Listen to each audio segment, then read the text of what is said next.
Sejam bem-vindos a mais um podcast. A Fala é Delas! Hoje a gente está com um convidado, né, Allan Kardec, vai falar um pouquinho sobre o nosso município, a história. Não é isso, meninas? Sim. Tem muitas informações, né, para a nossa comunidade. Vamos falar um pouquinho dos nossos parceiros, né? E lembrando que a Fala é Delas é da Associação Meninas e Mulheres de Maracanaú. Ame Maracanaú. Nosso parceiro ACBM, Associação de Cabeleireiros e Barbeiros de Maracanaú, e ACM, Instituto de Arte e Cultura Maracanauense. Eu queria agora que a Magda, né, apresentasse o nosso convidado. É a Magda, é a Ângela, vai falar alguma coisa, Ângela? Não, depois da Magda eu complemento, pode ir. Muito bem. O nosso convidado hoje, né, é Allan Kardec Marinho, um dos emancipadores de Maracanaú e emancipador de muita coisa dentro de Maracanaú, né, Allan?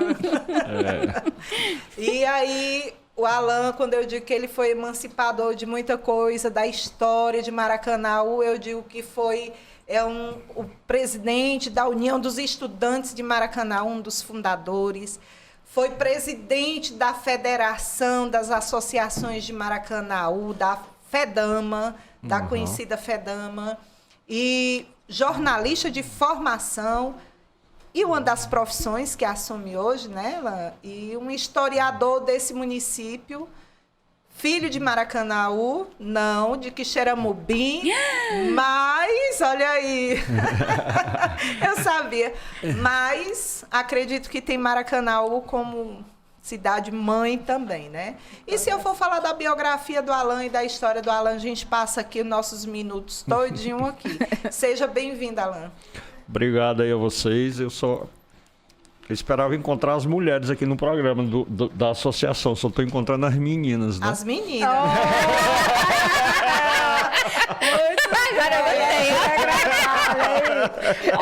O prega desapareceu. Aí, essa foi Muito boa. obrigada. Eu não perdi o jeito não, né, Não, Magda? perdeu não. Deixa a história pra lá. Vamos contar a tua. Bom, eu quero agradecer a sua presença. Fiquei surpresa porque eu também sou de Quixeramobim, né? E é um prazer te conhecer. Eu sempre conhecia você de vista, mas a gente nunca tinha parado para bater um papo. Hoje vai ser a primeira vez ao vivo e a cores, né? Para todo mundo ver e prestigiar. E seja bem-vindo. E, assim, a história de Maracanaú, eu sei pouco, porque eu não nasci em Maracanaú. Tem 16 anos que eu moro em Maracanaú. Mas eu tenho uma tia que ela conta muito sobre a história de Maracanaú. Mas eu acho que hoje a gente vai aprofundar aqui com... Como é o nome da sua tia? Ela chama Matilde Carlos. Ela é casada com Helder Camussa. Ele conhece? Porque ele conhece todo mundo. Ele conhece todo mundo. Conheço ela. Então, é a esposa dele. Ela até foi embora um tempo, mas ela adora contar a história de Maracanaú. A história é uma coisa maravilhosa. Eu sou apaixonado por história, né? Quando a gente era criança, meu pai era agente de estação ferroviária, da antiga RVC, depois a Refesa. E meu pai viajava muito para o interior, né? Porque ele era fixo em Maracanaú, era o agente da estação de Maracanaú, mas às vezes eram 2 agentes em Maracanaú, um saía para substituir as férias de outros em outros municípios. E meu pai era muito também briguento, eu acho que eu puxei a ele, e às vezes como punição ele era transferido, porque ele não aceitava certas coisas. E aí a gente conheceu muito Ceará. Eu lembro que uma época nós fomos para Tururu, era distrito de São Luís do Curu, hoje é município, Tururu. E lá não tinha energia, 9 horas da noite o motor da cidade, para você ver, desligava. Você só tinha energia no motor a óleo diesel até 9 horas da noite. E o que é que a gente fazia para não dormir 9 horas da noite? Minha mãe sentava na calçada, eu não esqueço nunca, chegou a me arrepio. O seu Oséias, que era um amigo antigo nosso, já faleceu, um senhor chapéu, aquele senhor do interior, sentava num banquinho de madeira e ficava eu, o Maninho e o Pepe, meus 2 irmãos, deitados nas pernas da mamãe, ouvindo o seu Oséias contar a história. O seu Oséias contava história de mentira, era mentiroso a fama dele. Contava história de assombração.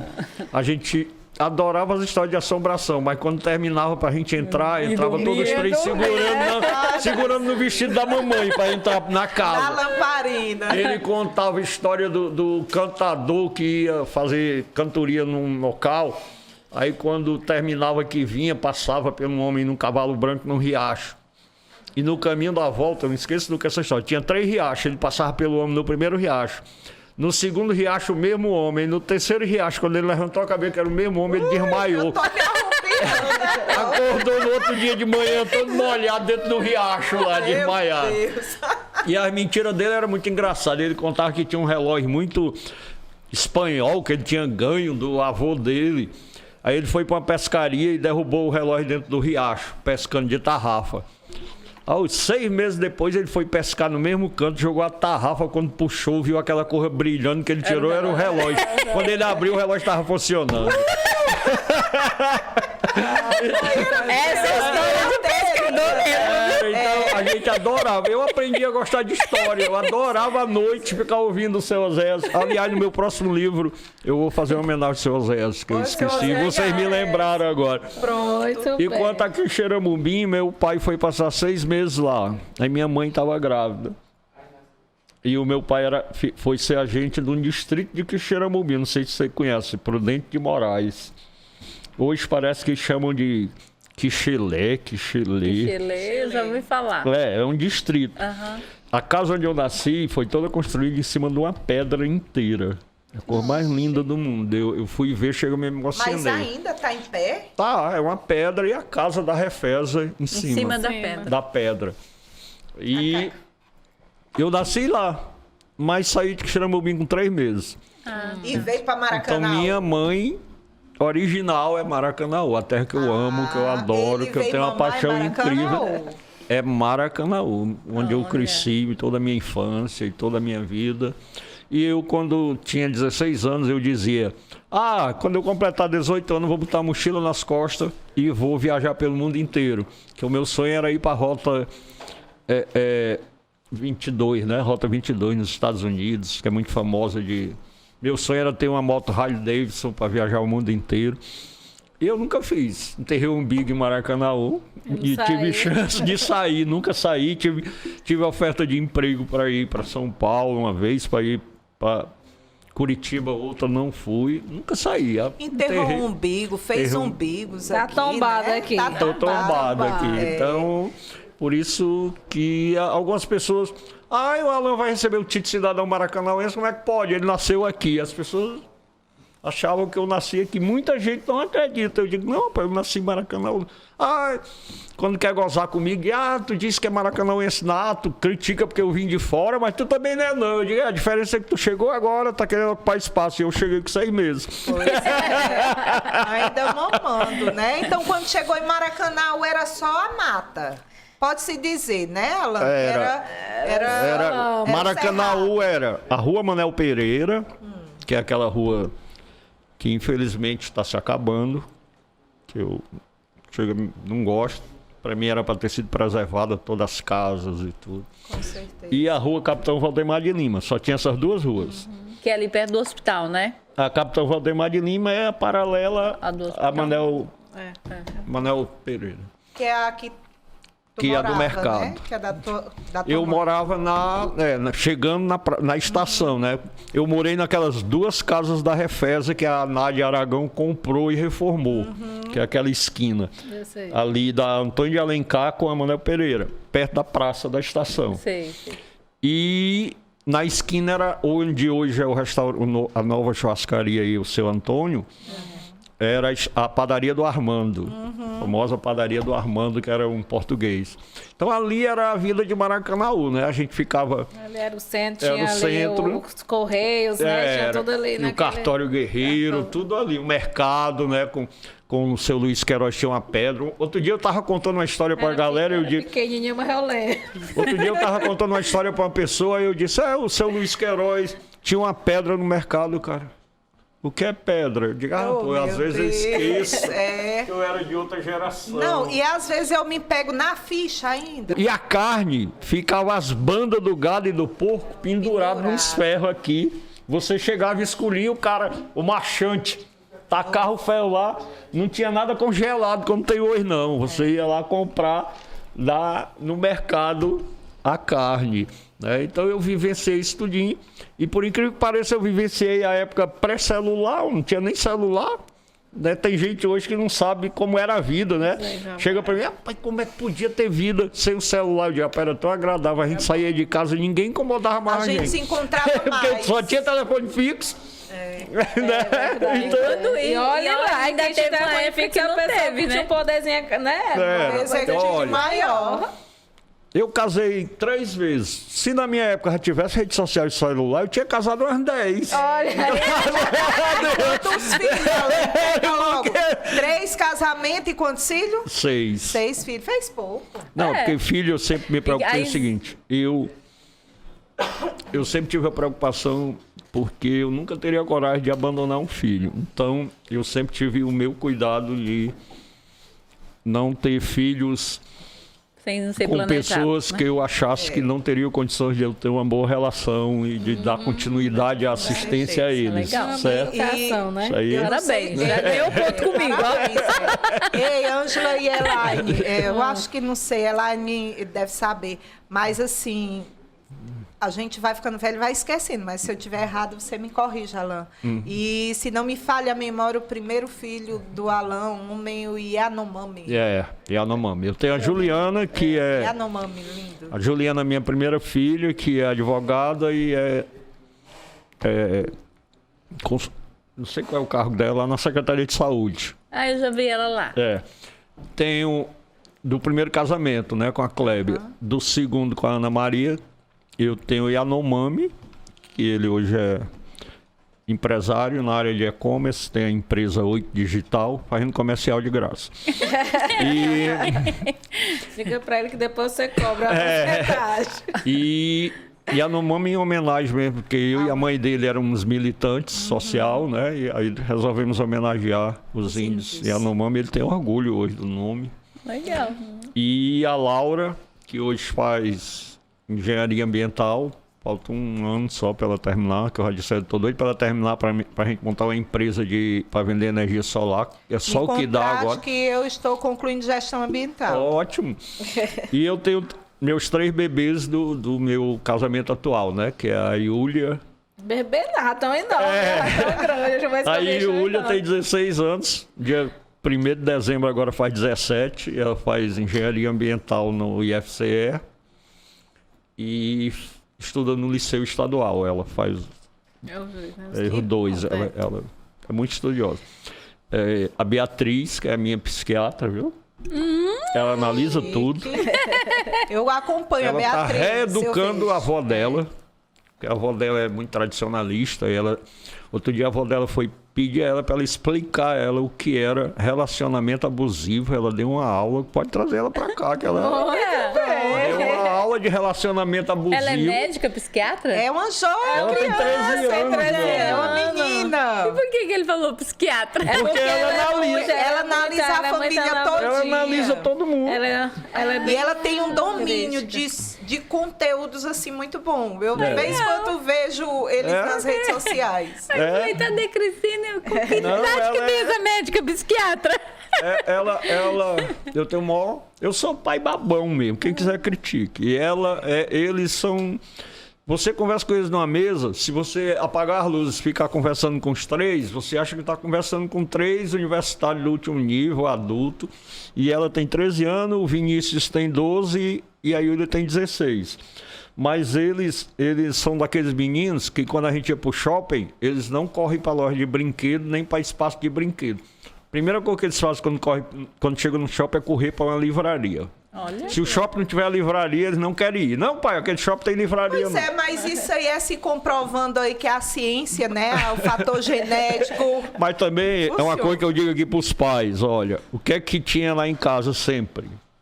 Sempre, minha ordem. Livro. Se o meu filho pegar um livro meu, deixe. Se ele rasgar, eu compro outro. Se você tomar um livro da mão dele, ele não vai mais atrás de livro. Com certeza. Então, Tem que incentivar, né? eu sempre tive uma biblioteca muito grande em casa, como hoje eu tenho ainda. É tanto que sabe qual é o divertimento da Beatriz? Trocar livro no Brasil inteiro. Ela ganha o livro, termina de ler, aí ela fica trocando. Já chega lá, livro do Parandá, do Piauí, ela, pai, o senhor vai no correio, leva aqui, eu levo 3, 4 pacotes pro Brasil inteiro. Ela troca livro, ela faz parte desses grupos de troca de livro. Legal. E o Vinícius é a internet. Ele com 12 anos ele Economia compartilhada, né? Ela está exercendo essa ferramenta. O Vinícius, ele com 12 anos, ele faz programação. Ele programa o joguinho dele. Ele, pai, vem cá ver o que é que eu fiz. Aí eu vou lá ver ele fez o foguete que derruba o avião, ele mesmo faz esse programa no Então eu computador. vou chamar ele para me ajudar a ensinar química. Ele Tá complicado. São feras. E o melhor, eles têm um cartão de crédito deles, educação financeira, onde o dinheiro deles vai lá pro cartão e eles dividem. Aí eles dizem que a Yulia é a mais miserável, que não gasta dinheiro. A Beatriz gasta com livro, é direto lá no meu e-mail, a Amazon, mandando sua encomenda está em caminho e tal. E o Vinícius é jogos, aplicativos, ele compra muito. Agora eles administram eles mesmos. Lá é uma coisa que a gente tenta ensinar, porque é um defeito que a gente tenha, não tentar educar nossos filhos para cuidar do dinheiro. A gente tem um tabu, né? Da questão do dinheiro. Na verdade, Alan, não é nem a questão do tabu, é a gente educar os filhos para quando nós, pais, não estivermos mais aqui. Se a gente não preparar os nossos filhos para esse mundo cão que a gente vive, né? Porque né? Não dá para falar no nome bonitinho, não. Que indivíduos eles vão ser? Que cidadãos eles vão ser? Então, a gente sempre toca aqui na fala delas que o papel da família é educar e a escola é ensinar. E se uma família que educa bem os seus filhos... Olha, lá em casa a gente tem uma preocupação.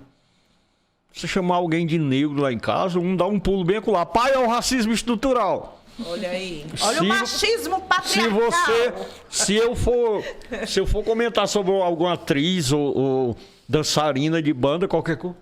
Pai, que coisa é essa? Que machismo! Não, a mulher não pode ser vista dessa forma, não, pai. Não sei o quê.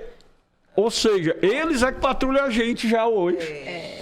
E como a mamãe foi criada pelo avô dela, que era dono de fazenda, e ainda teve escravo. Senhor do Egínio. Meu bisavô eu acho que é bisavô.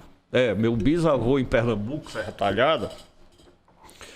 Aí a minha mãe ainda tinha alguma coisa assim de ver a história de outra forma. A Beatriz vai pra cima dela. Eu morro de ir. Então, são essas questões que hoje eu vivencio muito. Eu falo assim, porque, sinceramente, na pandemia, que foi um período bem crítico, né? Bem crítico. Sabe o que eu mais pedia na pandemia a Deus? Eu dizia, Deus, me dê no mínimo, por favor, eu só peço mais 10 anos para me ver o Vinícius com 22 anos já e as meninas formadas. Não me tire agora, porque eles precisam de mim. Então, a minha vida hoje, tudo que eu faço é em torno deles, dos meus filhos. Mas muito bem, né? Sabe? Que lindo, viu? Que lindo, Alan. Mas que seja exemplo para outros pais, né? Para outras famílias, né? Para outras famílias, que realmente é a nossas... construção, né? Que tem que ser realmente esse vínculo da família. Essa conversa que eu vejo que você, né, tem esse diálogo com eles, que é muito importante, que realmente a gente tem que ter diariamente. O Alan fala da geração, né? Mãe, a geração dele, agora os filhos e que deixa, né? E que chegou em Maracanaú há alguns anos, uns 16 anos atrás, né, Alan? Quem? Olha aí, é muita história. Sim, eu ouvi falar que... Agora eu não era esse cara santo, não, viu? Aí eu vou dizer aqui, né? Minha mãe quer me defender muito, às vezes eu digo, mãe, pelo amor de Deus, mas nem o melhor advogado consegue me defender, mãe, a senhora vai me defender. Olha aí. As minhas ex-mulheres têm toda a razão em terem me deixado. Oh, meu Deus, eu não era desse jeito, não. Foi um processo de crescimento. Mas que Não, eu era isso. Mas que bom chegou esse momento. Não, minha filha, a Juliana diz. A Juliana, quando ela almoça muito com a gente lá por causa do trabalho, aí ela disse pros três: aproveita o pai de vocês, que ele hoje é uma maravilha. Mas ele sempre foi um bom pai. Isso aí, graças a Deus, meus filhos dizem. Ele sempre foi um bom pai, porque eu não faltava festa de colégio, não faltava festa de aniversário. Não deixava de estar presente com os filhos. Mas as mães... Um bom marido, aprendeu agora. Foi a Cátia que botou na rédea, foi? Eu posso me autoelogiar? Pode. Certo, eu vou dizer. Minha segunda mulher, a Ana Maria, dizia sempre assim: o Alan é um ótimo... Pai. É um ótimo... Não, como é que ela diz? O Alan é um... ótimo namorado, um excelente amante e um péssimo marido. Eu chamava o Alan falando na Ana Maria. Ana o quê? Ana Maria. Ana Maria, né? Alguma coisa, namoro e amante. Eu me lembro dessa época do movimento dos estudantes de Maracanã, da UEM, né? E falando Ana Maria, eu só me lembro que a gente chamava ela de Aninha. Era Aninha. Era a Aninha, a gente chamava ela de Aninha. E era ali no período dos anos 80, dentro de Maracanã, né? E bem assim, eu lembro da Ana, que faz muitos anos que eu não a vejo, né? Eu acho que ela nem lembra que de mim mais, porque... Mas era meio estilo reggae, né? Sei lá como era, mas era muito bom. Mas vamos para os emancipadores de Maracanã. Vem lá a história política. Vamos lá a história. O Maracanã tentou várias vezes se emancipar, né? Começou em 75, em 57, e invertendo. Em 57, depois veio o movimento de 62, 71. Então, vários movimentos. Os tenentes Mário Lima, né? Quem não sabe, a homenagem é porque os tenentes, eles moravam em Maracanaú e foram no primeiro movimento de emancipação.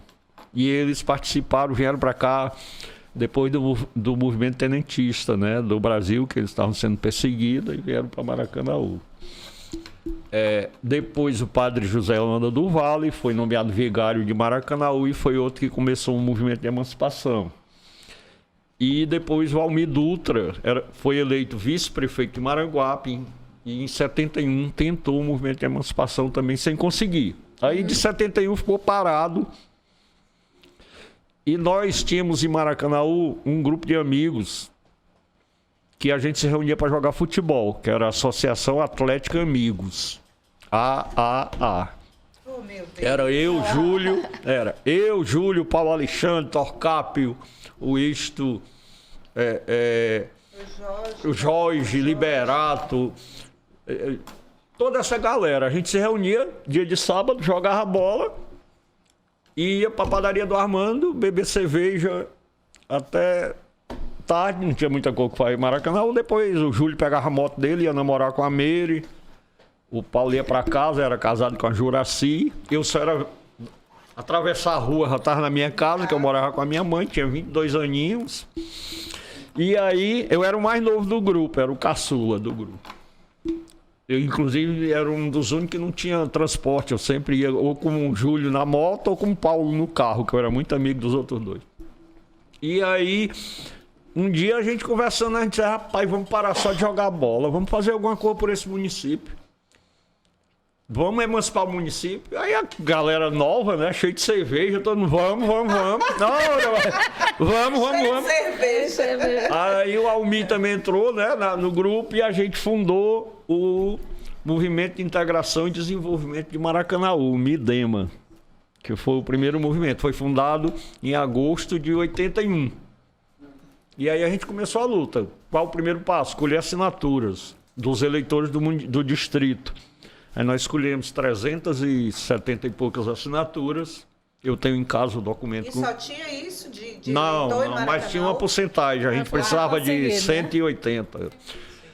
E aí eu tenho esse documento em casa, cópia dele, o original está lá no TRE, mas eu tenho cópia com todas Esse as foi que ano? assinaturas, Que em ano? 81 para 82. Certo. Aí pegamos esse documento, demos entrada da Assembleia Legislativa para iniciar o processo. E aí veio todo o processo, né? Foi marcado o primeiro plebiscito, a gente não alcançou. É uma coisa que eu não me ative muito a isso, mas foi pela escolha minha mesmo. É porque algumas lideranças do município não tiveram esforço. É histórico, mas eu não quis expor muito hoje, porque tem famílias dessas pessoas e tudo. Mas algumas lideranças, por questões políticas, porque eram ligadas a políticos de Maranguape, como o Zé Mário Barbosa e o Evandro Aires de Moura, que eram os dois deputados da época, não fizeram nenhum esforço. E a gente não conseguiu alcançar a porcentagem necessária para passar ao município. E aí vem uma luta que nós agradecemos muito ao... Nem gosto deles. Do governador Virgílio Távora, que era coronel e militar, e eu nunca gostei muito de regime militar. Combatia a ditadura, deixar bem claro. O pessoal hoje fala em defender a ditadura, porque não viveu e não conhece. Com certeza. Se vivesse, se conhecesse. Só abrindo uma exceção, a pessoa reclama que não tem direito de expressão hoje. Imagina. E defende a ditadura. Ai, meu Deus. Vê a idiotice. Eu tive que ficar dentro de carro preso com a Covid. Aí defende a ditadura. O governador fez o passaporte da vacina e defende a ditadura. Filho, isso aí é brincadeira na frente do que uma ditadura obriga você a fazer. Então aí nós, com o apoio do Virgílio Távora, nós conseguimos uma audiência com Aquiles Pérez Mota, que era o presidente da Assembleia Legislativa, e conseguimos um novo plebiscito. Aí nesse novo plebiscito nós conseguimos convencer todo mundo, né? E foram criados outros movimentos. O Almi disse que a gente era ligado aos políticos de Maranguape, não queria mais ficar com a gente, criou o FAPEMA, Frente de Apoio de Maracanaú. Na minha concepção, ele já criou, já pensando também no processo, nas eleições lá na frente. O Almi era muito político, ele enxergou que ia ter adversário aqui dentro, era melhor ele ter o movimento que ele liderasse. E o pernambucano e o professor Geovânio, pernambucano é Edinaldo Menezes, que a gente chamava ele de pernambucano, porque ele veio de Pernambuco para cá e hoje ele está com 90 e poucos anos, pernambucano. Ele é pai do Evandro, não sei se vocês lembram, que é bacharel de Direito, que trabalhou... do cartório, trabalhou casado com a menina Não sabia disso, dos guerreiros. descobri hoje. Pois é. E o pernambucano, e ele é avô do Túlio Gadelha, marido da Fátima Bernardes, viu? Olha aí. O avô do Túlio Gadelha, marido da Fátima Bernardes, mora lá no Horto aqui. Né? Pegando aí, agora a gente já sabe. E o pernambucano e o professor Geovânio, meu grande amigo que faleceu já, que foi a maior pena que eu tive, ele não viu o lançamento do livro, criaram o CODIM, que foi o outro movimento, o mais novo. Mas os três movimentos trabalharam juntos e a gente conseguiu emancipar o município. O professor Geovânio, ele ensinava no Gustavo. Ele ensinou lá. Ensinou no Gustavo. Ele foi o primeiro secretário de Educação de Maracanaú, na gestão do Almi. Lembro. Estava confundindo. Mas ele era Agora, professor. Você foi professor no Gustavo? Fui professor do Gustavo Barroso. Fui professor do Instituto São José, aluno e professor dos dois colégios. Ai, que legal. E aí houve a emancipação, né? É onde eu termino aqui, a emancipação. O meu próximo livro... Em 1984. Você contou aí no livro a primeira página. Eu conto da criação dos movimentos até a emancipação. Legal. Porque aí, se eu contar tudo de uma vez, como é que eu vou vender mais outro livro? Vou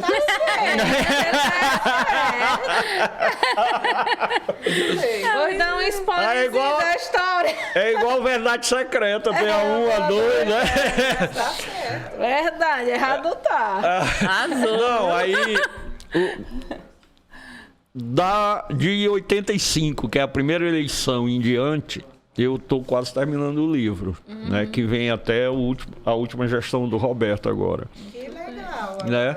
Como também já está pronto, eu estou só negociando o lançamento com o Demir Peixoto, presidente da Câmara de Vereadores, de um livro contando a história do Poder Legislativo, de 1975 até agora. Onde eu conto toda a história, todos os vereadores, todas as mesas diretoras, todos os presidentes, todos os causos que eu posso contar, os que eu não posso, só depois que eu morrer, né? Então tá guardado. Isso quer dizer que já está escrito, no canto guardado. Tu só conta os alguma coisa da eleição da época do meu avô, vê se tu conta que eu conheço. Todos os causos que eu posso contar. Tem coisas interessantes, por exemplo. Eu vou adiantar os spoilers. Tem um vereador, Chico Cego, que era o Fransquim, funcionário do Hospital de Maracanaú. Ele é chamado de Chico Cego, que ele teve um acidente e perdeu um olho. Ele dizia que com um olho só enxergava mais do que os políticos de 2 olhos, que ele era cheio de tirada, né? Quando terminou o mandato dele, sabe o que foi que ele fez? Ele pegou a cadeira dele, que ele usava, e levou para casa. Ele disse que nenhum outro homem no município tinha condição moral de sentar na cadeira que ele sentou. Olha aí. Levou pra casa. E ninguém foi buscar. Como? Cadê a moral para ir buscar? Olha, meu Deus. Olha o coronelismo aí. E aí tem a história da vereadora, que eu não vou dizer o nome, mas reclamou no plenário porque o suco de laranja estava sem açúcar. A mulher dá pra imaginar porque, infelizmente, Maracanaú era muito machista naquela época, né? Era muito machista e a nossa história... Sem menosprezar, por favor, não me cancelem, pelo amor de Deus. Sem menosprezar, a maior parte das mulheres que foram eleitas no início do município eram por influência dos homens que estavam com elas. Eram os maridos que eram ex-vereador, que eram líder político. Não era sem menosprezar. Aí estavam com algum problema no TR e aí botava a mulher. Pronto, não podia se registrar, tinha algum problema. Essa era a estratégia. Depois é que as mulheres... Era não, minha filha, ainda é até hoje. Não, mas hoje a gente... Não, hoje nós temos mulheres. Por exemplo, a Silvana Maciel fez a carreira todinha como presidente... presidente da União dos Estudantes, movimento estudantil. Dentro do Maracanaú eu acompanhei, né? Mas... Então, esse livro eu estou vendo com a Câmara para lançar. Tem outras histórias interessantes, como as eleições da mesa diretora, que sempre tem muita disputa, né? Nós tivemos uma época que uma mesa diretora passou 7 dias e depois esses 7 dias desapareceram do calendário, né? É incrível essa. Menina, é muita história, OVNI, né? OVNI, que a NASA chama, objeto voador não identificado. OVNI. Porque a mesa foi eleita, passou 7 dias, depois de 7 dias houve um acordo, a mesa sumiu, aí outra foi eleita. Então são essas histórias que eu tô contando. Eita, tá vindo assim os déjà vus na minha mente. É muita história, gente, de lá pra cá muita coisa. E até no lançamento em Maracanaú, no lançamento desse livro, o Júlio estava presente, né? Que o Júlio César Costa Lima foi um emancipador. E aí eu contei uma história lá que do Júlio, que ele disse: Alan, eu não lembrava dela. Eu digo: pois lembre, filho. Ele elegeu no Maracanaú, teve 5 presidentes da Câmara no mesmo dia. Meu Deus. Imagine aí, o município teve 5 presidentes da Câmara. Em 88, o Maracanaú vivia uma intervenção do Alfredo Marques. Com a Constituição Cidadã de 88, todas as intervenções do país foram extintas. Não podia mais ter intervenção. Maracanaú perdeu o interventor. Quem ia assumir? O presidente da Câmara. Quem era o presidente da Câmara? O Júlio César Costa Lima. Quem era o candidato a prefeito favorito? Era o Júlio César. Se ele assumisse para passar 70 dias, ele não disputava a eleição. Ele ia perder 4 anos por causa de 70 dias.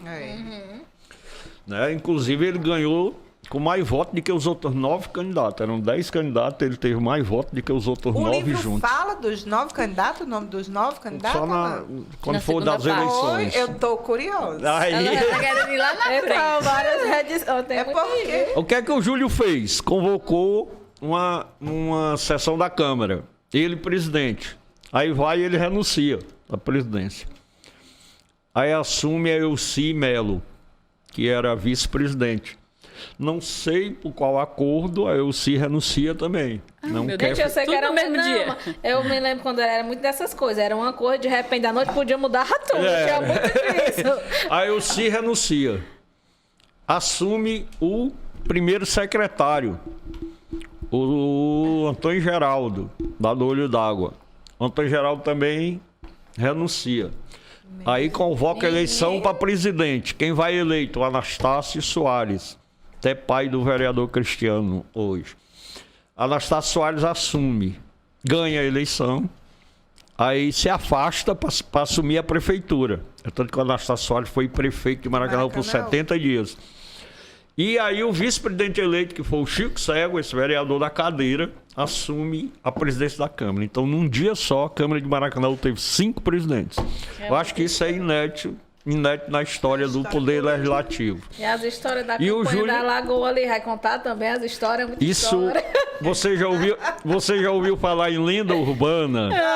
Então, eu sou alvo de algumas lendas urbanas. Uma, que eu atirei uma pedra no Alceu Valença, num show. Ai, foi. Vocês nunca ouviram essa? Já, já. eu- Ai, a Marga já Não vi essa, não. Aqui em Maracanã? foi. Tu vai contar a parte dessas lendas, hein? A outra, Conte tudo.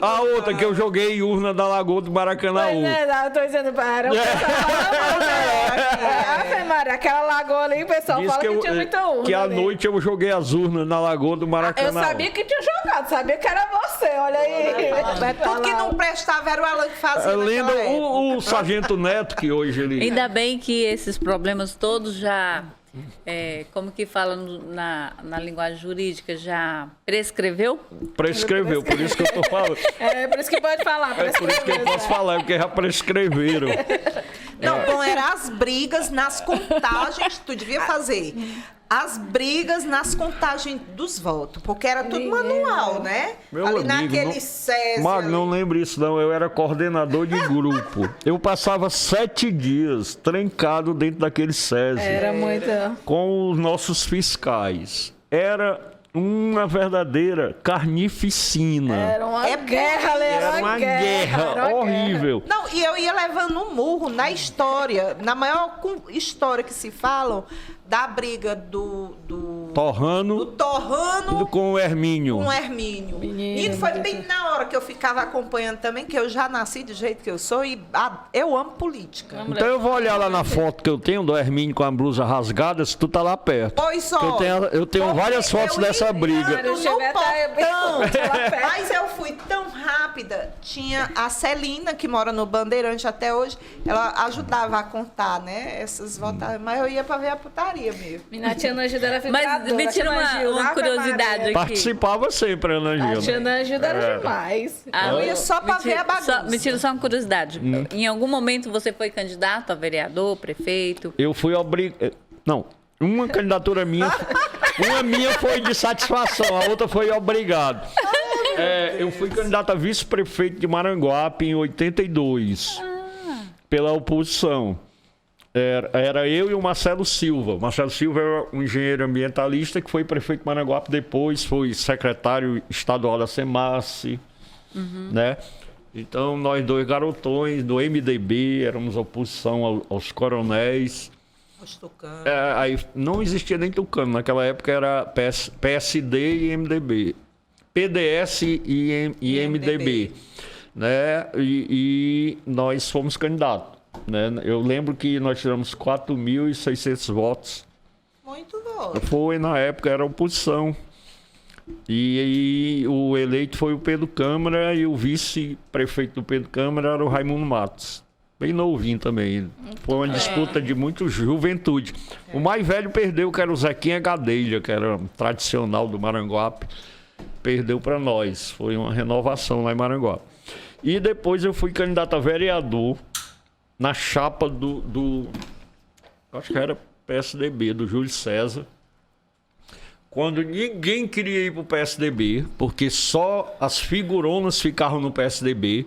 O PSDB era só Jorge, Graça Loura, era só as figuras que tinham muito voto, 2.000 votos, 3.000 votos. Então não tinha ninguém que quisesse ser bucha, como a gente chama em campanha política. Na política a gente chama de bucha. Que é aqueles candidatozinhos de poucos votos. Não estou desrespeitando, não. Olha lá, mas é a realidade. A realidade. Ninguém vai passar pano. É a realidade. Aí o Júlio escolheu vários diretores da prefeitura que ele tinha para ser bucha. Eu, o professor Valdir. Então nessa época já existia bucha. Bucha não é de agora, não. Desde o tomamento do Brasil, porque o Brasil não foi descoberto. Fui eu, o professor Valdir, o Sandro Henrique, que era diretor. Foram uns 8 para poder formar uma chapa, porque ninguém queria ir para lá. E aí nós fomos fazer de conta que tava fazendo campanha lá. E ser bucha, né? Cada qual ganhar 200 votos, 300. Ainda bem também que já está arquivado esse processo. Mas é verdade. Né? Muito bem, tô gostando de ver a sua honestidade. Da realidade, né? Não, Mulher, tu assiste a TV Pitaguari com o Dásio e o Allan Babado Kardec. é forte. Babado é forte aí. A gente tem que já chegar ao fim. Olha, o livro é esse. A câmera é aquela, né? Isso. História de Maracanaú, Os Emancipadores, onde eu conto a história da emancipação. Gente, eu lembro dessa foto aí, a fotinho aí. Ai, que lindo. Alan, eu quero lhe pedir desculpas, né? A gente tinha até comunicado às meninas da AMEN, a gente, infelizmente... Eu não me desculpo. Oh, meu Deus. A gente desculpou a ti. Infelizmente, a gente não Eu faltei pôde... com vocês faltaram com a história do município. Mas Pois vai Não, tô brincando. Mas no próximo você Então vai ter outros, Vai. Ele vai ter os outros, ele vem pra contar a história dos outros, que já teve um spoilerzinho que nós... Eu estou dando a renda do livro para a campanha Natal Inclusivo da TV Pitaguari, que nós estamos fazendo uma campanha de Natal para as famílias carentes que têm pessoas com deficiência. Ideia do Jacinto, Ai, que inclusive, legal. Ideia do Jacinto. Ô, Jacinto, um beijo. O Natal Inclusivo foi ideia dele, né? E nós estamos tentando fazer essa ideia. Pode ser até minha mulher é uma vendedora nata, né? Ela trabalha com vendas, com tudo. Eu digo que eu sou tão ruim de vender que eu não consegui nem me vender bem. Porque eu me acho um produto tão bom que se eu tivesse me vendido bem, eu estava milionário. Eu não soube me vender, ó a modéstia. Mas... A autoestima tá show. Ó. Aí...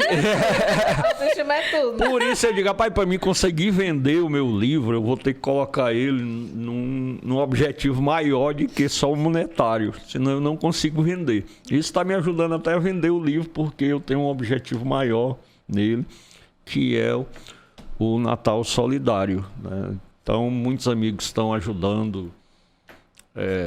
Quem quiser comprar, como é que faz para poder ajudar nessa sua Quem quiser comprar é lá no Salão La Loba, na Rua 11, 238, Gereissati, a Rua da Pague Menos. Estou fazendo propaganda de graça da Pague Menos. A Rua da Pague Menos, é mais fácil de achar. Vamos cobrar lá, Pague Menos. Número 238 é a Rua 11 do Gereissati. Isso aí lá que tem lá o livro e contribui com o Natal Inclusivo, né? Muito bem. E a Câmara de Vereadores, o Demi Peixoto deu um grande apoio aí pro lançamento e na campanha.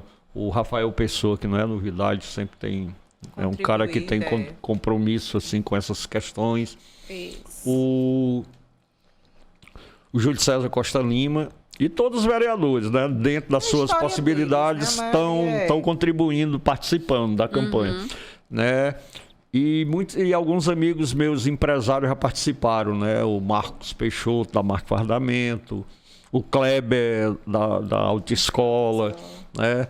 E nós estamos visitando os amigos, o Rodrigues, da Droga Life, disse que eu desse uma passada lá, meu amigo Rodrigues, vou dar uma passada lá. E nós estamos fazendo essa campanha porque eu sempre procrastinava uma coisa. E depois eu aprendi principalmente quando eu comecei a frequentar a igreja, né? Que eu fui ateu até alguns anos atrás, né? Minha formação filosófica é socialista, comunista. Quando eu quis me identificar com algo espiritual, eu tenho um problema com ritual, né? Por isso que eu nunca nem dancei o toré, porque eu tenho problema com as coisas espirituais, rituais, né? Mas eu entrei no budismo, passei 5 anos no budismo, porque eu admirava a filosofia budista, né? Eu não conseguia me acostumar com 10 mil deuses, com essas coisas. Nunca me acostumei, né? Mas eu gostava da filosofia, do humanismo, do você se identificar no outro, de você abrir mão de você por causa do... entender o outro, né? Então eu sempre me identifiquei muito com isso. Mas o budismo não me atendia completamente. Aí eu passei a estudar mais e até a deixar de estudar, porque... para mim, fé e estudo não combinam. Se você, para ter fé, você precisar de uma explicação, sai de perto. Você nunca vai ter fé, né? Porque crer em Deus, crer em Jesus, é preciso ter fé. Você não consegue entender. Se você quiser entender, morreu. Você não vai conseguir, né? Então, eu sempre procrastinava essa questão de, eu posso fazer... eu só vou fazer alguma coisa pelos outros quando eu tiver dinheiro para fazer. Eu só vou fazer quando eu tiver tempo. Eu só vou... Não, pô, você pode fazer com a forma que você tem. Então, qual é o dom que eu ganhei de Deus, de graça? É o dom de falar, o dom de escrever, o dom de me expressar bem. De ensinar. E é isso que eu me predispus agora a devolver a Deus, o dom que Ele me deu de graça, né? Então, eu tenho lives espirituais, onde eu prego a palavra de Deus, né? Dedico uma parte da minha vida hoje à igreja, a conversar com os amigos sobre isso, né?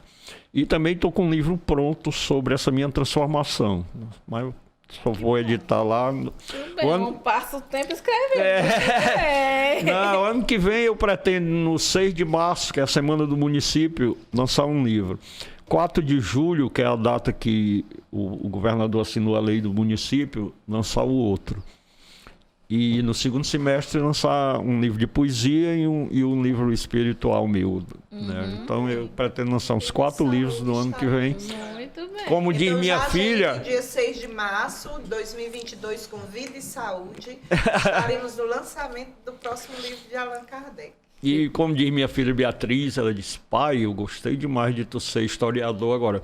Porque quando o pessoal pergunta é mais chique, eu digo, meu pai é historiador. Muito bem, olha aí. Eu digo, Beatriz, irônica, puxou o pai dela a ironia, viu? Ela aprendeu bem rapidinho. Peixinho né? E chegamos ao final, né, de mais um podcast. Então, foi ótimo, né, a conversa. Ainda foi só um pouquinho, né, que é muita coisa para a gente conhecer do nosso município. Eu queria agradecer e deixar aqui aberto, né, para o próximo, para a gente poder, cada lançamento, você vir falar um pouquinho, porque é muito importante, nós estamos aqui justamente para fazer isso, mostrar para a população, as pessoas que nós temos aqui no Maracanaú, né, certeza. que nós temos vários artistas, um artista intelectual aqui, né, que temos vários, então é isso, que a AME Maracanaú, como você, a gente também se doa para a comunidade, faz esse trabalho voluntário, né? E é ótimo fazer, como diz, esse trabalho para cada vez mais fortalecer e se unir. E queria agradecer. Eu é que agradeço e quero expressar meu contentamento e minha admiração por vocês darem um passo importantíssimo, que é o passo de sair da prática política para entrar na prática diária do trabalho político. Sim. Porque tem muita gente que fica na prática política de eleição em eleição. E tem as pessoas que exercem a prática política no seu dia a dia. E essas é que são importantes para a sociedade. Então vocês passaram e deram esse estado, esse ponto de passagem muito importante. Demorou. É sempre isso que eu digo, independente que ninguém ganhou, mas a gente continua o nosso trabalho. Não, esse é que é isso, importante. A trabalho gente não contínuo. ganhou a cadeira para levar para casa que nem Porque o jogo é sujo. O jogo é sujo. Mas continua A fazendo prática trabalho. política da eleição é suja. E não é meritocrática. Verdade. Essa que é a realidade. É verdade. Certo? Então, muitas pessoas boas não estão na política porque elas entenderam que o lugar das pessoas boas não é na política. É na política. E a Isso Homem é- Maracanaú, Allan Kardec, nasceu exatamente para isso. Para atender os mais vulneráveis com aquilo que a gente pode oferecer, Da certo? forma que a E gente pode fortalecer mulheres. Fortalecer mulheres, porque a sua fala é a fala é A gente precisa de mulheres na política. Eu faço parte de um projeto que chama Justiceiras. Mas não é igual aquela do filme, não, né? Tu vai lá. Se a justiça não punir, eu mato.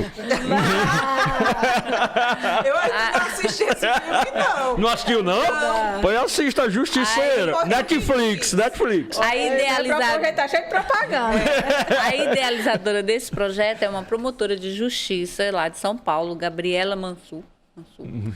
E é um projeto nacional, onde que a gente faz atendimentos para mulheres vítimas de violência doméstica e familiar. E ela está com uma enquete para fazer um trabalho, políticas de saia. Ela quer apoiar as mulheres que querem fazer parte da política, né? Fortalecer essas Fortalecer mulheres, né? essas mulheres para que nós possamos chegar lá, né? Porque essa política de cota é uma política falsa, só para atender a necessidade. verdade, As mulheres têm que invadir os partidos políticos. Pronto. Porque quais partidos políticos que tem mulher na direção? Nem Hoje. É isso aí. Né? não conheço. Então, E é como diz a pessoa, é cota feminina, né? De gênero. A pessoa tem muito esse negócio, né? não. Não podemos Aí fazer. o Brasil é tão engraçado que o Partido da Mulher Brasileira era dirigido por um homem. Pois é, como assim? Pois é. Não, Enfim, né? Saiu Vamos trabalhar. a presidente que era do PMN. Não, eu digo, na fundação, Na fundação. era e começou a ser dirigido por um homem. Era um Como homem. assim, né? Alan, Como assim? Nosso próximo podcast vamos falar de mulheres na política com Allan Kardec. Ah, eu Já tá levantando ali, ó. Não, pois eu quero só dizer que eu tenho uma admiração incrível pelo trabalho de vocês. A gente também procura ter um trabalho dentro da área das redes sociais, e esse que vocês fazem também é interessante. A TV Pitaguari Web está aberta para vocês, quando precisarem, está lá à disposição. Muito obrigada. A Magda aqui, não sei vocês duas, mas a Magda participa, assim, assiste sempre os nossos programas, e nós estamos abertos aí a todo esse trabalho, viu? A ser parceiros. A gente não tem disputas na área social, nem na área de Isso mesmo. crescimento. Muito bem, Nós gostei somos da sempre parceiros. parceria. Muito bem. Olha, eu conhecia homens você só de vista, mas eu tô começando a simpatizar. Olha, A gente se uniu, o trabalho, como diz na Maracanã, tem as mulheres, mas precisamos fortalecer também com os homens. Nos Elas unir. precisavam conhecer Allan Kardec. Legal, gostei. Oi, gente, vamos finalizar. E muito obrigado. E mais um podcast. A Fala é delas! Uhul!